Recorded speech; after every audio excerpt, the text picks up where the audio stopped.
মৰ্মান্তিক সকৰণ নিয়তিৰো কি কুপদৃষ্টি জীৱন গঢ়াৰ বাটতেই থমকি ৰল পাহি এগৰাকী দুৰ্ভগীয়া ছোৱালী জীৱন গঢ়াৰ বয়সতেই যেন মূৰৰ ওপৰতে ভাগি পৰিল সৰক নলবাৰীৰ বৰভাগৰ কোটালকুছি গাঁৱৰ পাহি 19 বছৰীয়া এগৰাকী যুৱতী কণমানি দুই ভাতৃভগ্নীৰ সৈতে অসহায় হৈ পৰিছে কোটালকুছিৰ পাহি মেধি 7 বছৰ পূৰ্বে মাতৃও গুৱাহাটীলৈ যাম বুলি উভতি নাহিল গুচি গ'ল অন্য পুৰুষলৈ দিন হাজিৰা কৰি পিতৃয়ে কোনোমতে দি আছিল পৰিয়াল পোহপাল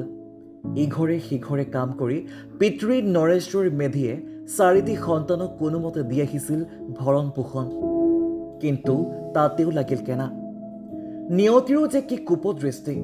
পাহিৰ 3 ভাতৃভগ্নীৰ এজন ভাতৃ সামান্য জ্বৰত আক্ৰান্ত হৈয়ে মৃত্যুমুখত পৰিল মেধি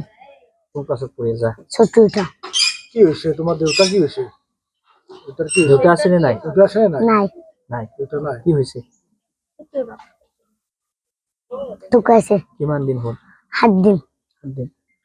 মা আছে নাই নাই মাও নাই এতিয়া কোন কোন আছে তোমালোকৰ ঘৰত বা দুটা আৰু মই তুমিও আছা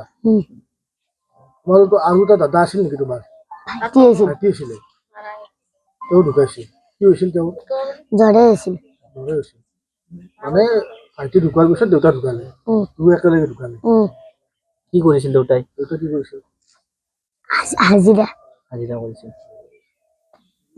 ভাতৃ ঢুকুৱাৰ শোক মাৰ নৌযাওঁতেই পাহিৰ মূৰত এইবাৰ ভাগি পৰিল সৰক ভাতৃ ঢুকুৱাৰ এমাহ পিছতেই ঢুকাল পিতৃও এতিয়া বিপাঙত পৰিছে পাহি কণমানি ভাতৃভগ্নীৰ সৈতে কেনেকৈ কটাই জীৱনটো সজোৱাৰ বাটতেই যেন এতিয়া থমকি ৰ'ব লগা হৈছে এইগৰাকী কণমানি ছোৱালী এতিয়া চৰকাৰে শেষ ভৰসা স্থানীয় ৰাইজৰো অনুৰোধ চৰকাৰে যেন দুৰ্ভগীয়া পৰিয়ালটোক উদ্ধাৰ কৰে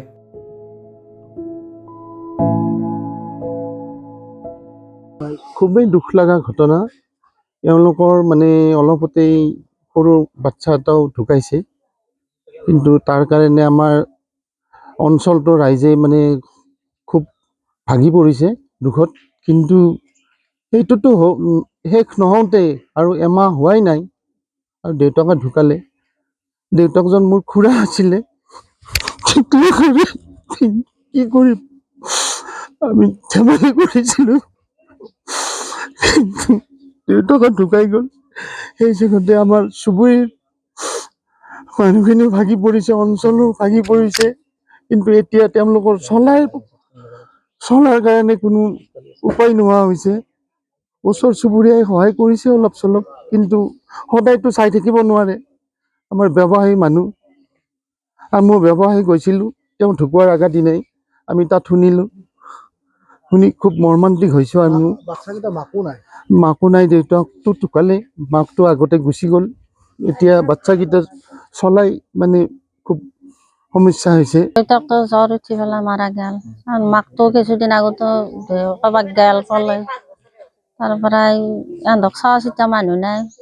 কাষৰ মানুহে চোৱা চিতা কৰি আছে ঘৰত কোনে কোনে আছে ইয়াতে? সিহঁতৰ ঘৰত 2 বইনাক এটা ভায়েক আছে কিছুদিন আগতে ভায়েকটো মৰিল 1.5 মাহ হ'ল সৰু তিনিও সৰু এতিয়া পৰিয়ালটো চলিব সমস্যা হৈছে। সমস্যা আছে চলিবই নোৱাৰা হৈছে একোই নাই ঘৰত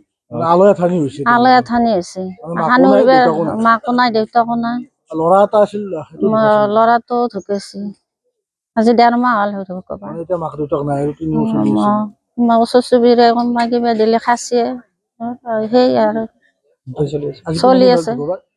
7 দিন দেউতাকৰ নাম কি নৰেশ্বৰ মেধি কি কৰিছিল তেওঁ হাজিৰা কৰিছে কিবা ক'ব নেকি দল সংগঠন ৰাইজক কিবা আপুনি এনেকে সহায় সাহায্য দিলে অলপ চলি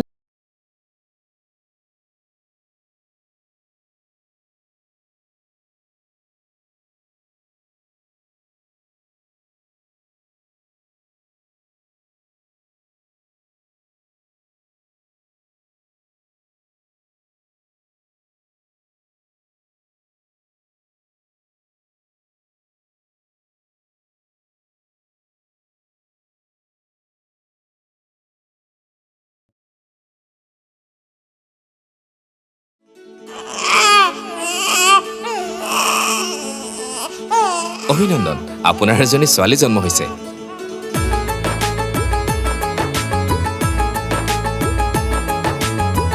লাহি পাহি এজনী পৰি আহিলে ঘৰখন